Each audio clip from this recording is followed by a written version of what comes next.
New at 6, when it comes to discrimination in the workplace, things may happen more often than you know. In a continuing discussion of racial inequities here in our community, Shaun Gallagher talks to a group of professionals about racial discrimination and what can be done to make the workplace more equal. It's said we'll spend a third of our life in work. It's a gigantic chunk of our life, but for people of color, it's not often a comfortable place, as their race is frequently brought up. Today we're talking about the impact of racial bias in the workplace. A Glassdoor survey of more than 1,000 people showed 42% of U.S. employees have experienced or witnessed racism while at work, and it happens in every job. From retail. I work in cosmetic retail, so they come and they get the darkest bottles of foundation that they can find. But then they hold it up to each other and they're laughing and joking about who wears this color, who's that black, and and things like that. And it was just kind of like, this is my first day. To professional jobs. And he said, "Oh, look at this Chinaman. He doesn't know the Chinese New Year."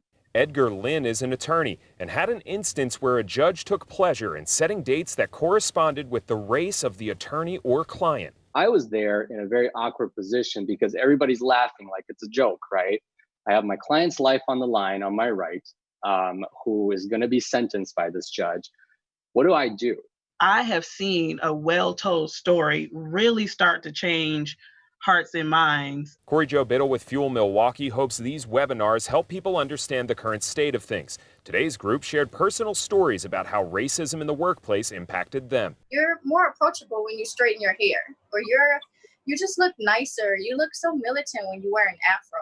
How am I supposed to feel being at work and hearing that? While Crystal explained instances where she's felt uncomfortable, it didn't compare to the discomfort she felt when she tried to go to someone in charge and have something done about it. I don't think she meant it like that. You didn't even talk to her. How do you know what she meant? I'm telling you what she said. You don't even have us in here together to investigate. And it can have health impacts. A study from the American Bar Association showed African Americans who experienced racism and didn't object were 4.4 times more likely to have hypertension than those who did speak up.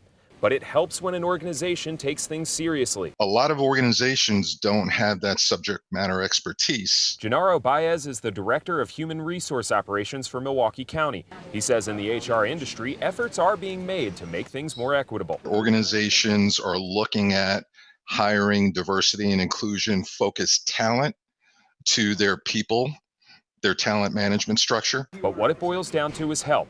If you see an employee feeling uncomfortable because of something that's being said, step up. White people that see racial discrimination at work are the least likely to speak up about it, but they're the most likely to be believed if they say something about it. Corey Joe says one way to help is to have a more diverse group of managers and employees. The Metropolitan Milwaukee Association of Commerce has a pledge on their website for companies to do just that. We'll have more information on how you can get involved at tmj4.com. Just look for this story.